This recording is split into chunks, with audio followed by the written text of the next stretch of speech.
Alexandre Brito, por que que as crianças pretas têm esse sentimento? E o que chama atenção, 46% é um número muito expressivo. Muito expressivo, é muito alto isso. E é importante a gente dizer que racismo, autoestima, igual você começou falando, é tudo construído. É tudo parte de um aprendizado. Você aprende a ser racista. Desde pequeno, desde pequena, por expressões, por exemplos, por vocabulário. Então, vou pegar um exemplo bem simples, que às vezes passa despercebido, mas que é uma cultura racista. Você pega com a criança, na escola, com professores, às vezes os pais, e fala assim, pega esse lápis daqui de cor de pele. Aí você pega o lápis de cor de pele, esse cor de pele de quem? O que isso significa? Não é só dizer que é um lápis de cor de pele. Aí a criança vai e pega o bege. Logo a criança entende que o bege, aquela cor mais clara, é a cor da pele que tem que ser. E ele não tem aquela cor, se for uma criança preta, ela vai logo pensar, então tem algo errado comigo, essa não é a minha cor de pele, a cor de pele certa. E pode parecer muito simples para algumas pessoas, despercebido, mas isso não é. Isso traz muitos prejuízos também. Ao ponto da criança ela querer ser o que ela não é. Ela não consegue se afirmar porque ela não se identifica como potência, como força, mas como desvio, como sujo, como errado, mesmo que ela não tenha nada de desviante. É o racismo que faz a criança ter esse sentimento de inferioridade. Então, a criança também tem a outra com um cabelo liso e aquilo ali é considerado cabelo bom, vamos colocar assim. E aí ela se sente mal porque ela não tem. E aí, às vezes, é a mãe que faz todo ou a professora, seja o professor, enfim. As referências, né, na vida. Que vai tentando ali, Roberta, mudar o corpo da criança, ou seja, alisando, colocando uma série de produtos. Então, o racismo, ele está distribuído nas formas da gente falar. Quer ver um exemplo simples que a gente faz aqui e não percebe? Quando eu falo assim, você que está em casa, está claro o que eu estou dizendo? Dizer que está claro é racista. A palavra esclarecimento significa o quê? Que dizer que o claro é o correto, é o compreensível, e o escuro, o preto, é aquilo que é ruim, a coisa fica preta, a situação está... Então... Negativo, né? É negativo, tem uma conotação negativa. Isso faz com que a gente vá, nos aproximando, por mais que isso não pareça, algumas pessoas não conseguem associar, mas está associado. E a criança, ela sente diretamente no corpo dela.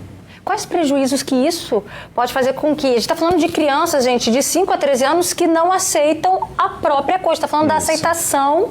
E de que forma que isso pode refletir, por exemplo, na vida adulta? Ela no mercado de trabalho, quais consequências que isso pode trazer? A primeira é a baixa autoestima. Ela já se sente mal por não ser igual ao que é diferente a ela. Né? A criança ela tem que ser educada para a diferença. E quando ela não é educada para a diferença, ela acaba se sentindo mal por não ser o branco, vamos colocar assim, né? Nos casos de episódio de racismo. Então, tem uma diminuição da autoestima. A criança, ela começa a ter mais insegurança, ela começa a ter certos medos de habitar determinados lugares, de ter determinados acessos, né? Então tem essa insegurança. Algumas acabam tendo uma posição até passiva de se submeter ao que o outro quer. Então podem até ser vítimas de algumas violações, assédio, né? Não se sentir pertencente e às vezes ela mesma acaba não conseguindo lutar pelos seus direitos e se sentir violada e, às vezes, não conseguir ali fazer um enfrentamento, né? Então tem, Roberta, um enfraquecimento da infância, tem uma dificuldade com a autoestima, isso pode prejudicar as diversas relações, inclusive relações futuras de um relacionamento amoroso, né? Isso pode afetar diretamente, então, a criança. Olha só o comentário da Neuza Braga, ela fala, então, Roberta, meu filho, quando chega da escola, fala, mamãe, eu não gosto da minha cor. E ela pergunta, por que, meu filho, que você não gosta da sua cor? Mamãe, ninguém gosta de brincar comigo porque eu sou marrom. Mas eu tento muitas vezes explicar para ele, e tem um detalhe, ela diz aqui que ele é TDAH, né? Então fica mais difícil ainda dele entender. E ela quer saber como que ela explica isso para o filho, Alexandre. A questão justamente da cor, os pais têm que fazer um trabalho em cima muito grande, como ela trouxe, ela usa literatura, usa arte, né? O que eu sempre falo é que os pais possam, o quê? Primeiro, dar o exemplo. Né? Em atos, em práticas, em vocabulário, né? E outra coisa é levar a criança para outras culturas. Ela tem que conhecer outros ambientes, a diversidade, conhecer espaços diferentes, espaços culturais, regiões, bairros, comunidades, transitar em diferentes espaços, em diferentes pessoas e ter esses acessos, né? E isso contribui para que a criança ela tenha o quê? Uma compreensão de um pertencimento e de que ela não precisa ser igual. E que a diferença pode se tornar justamente aquilo que era uma fraqueza se tornar potência, né?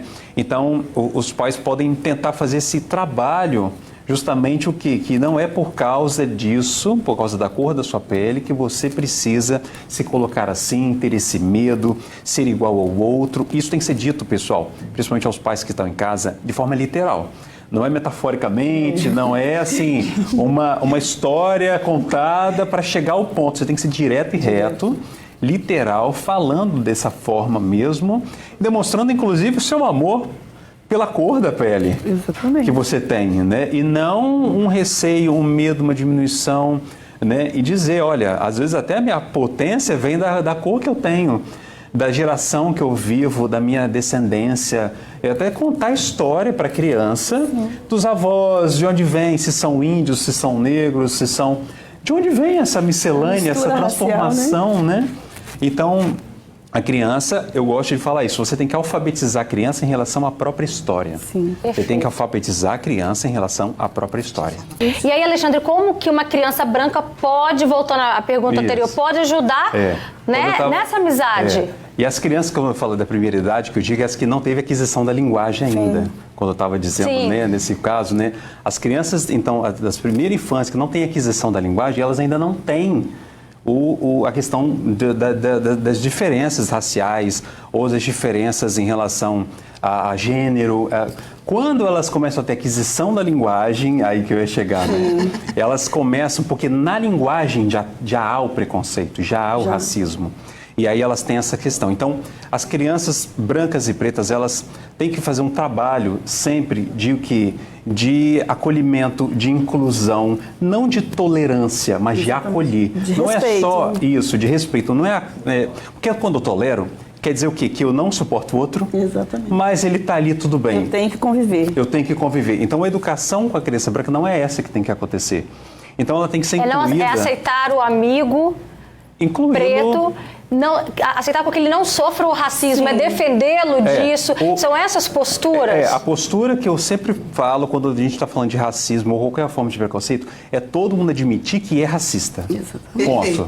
Então, o primeiro ponto é admitir o racismo estrutural, que é o quê? Que está na linguagem, está nas instituições, está na escola, está na família, está em todo lugar. Quando você inclui isso, você consegue, admitindo isso, mesmo que você fale que você é o último pacote, bolacha do pacote, né?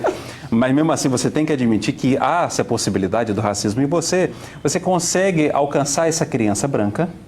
E essa criança, admitindo isso nela também, ela consegue incluir o colega de uma outra forma. Ela consegue vê-lo de uma outra forma. Ela consegue ver beleza ali onde as pessoas às vezes veem sujeira. Porque às vezes vê a pele preta como se fosse suja. Às vezes vê... O cabelo crespo é sujo. O crespo como sujo. Né? Então, justamente a criança branca ela tem que participar desse processo e tem que ser uma inclusão de forma sistemática.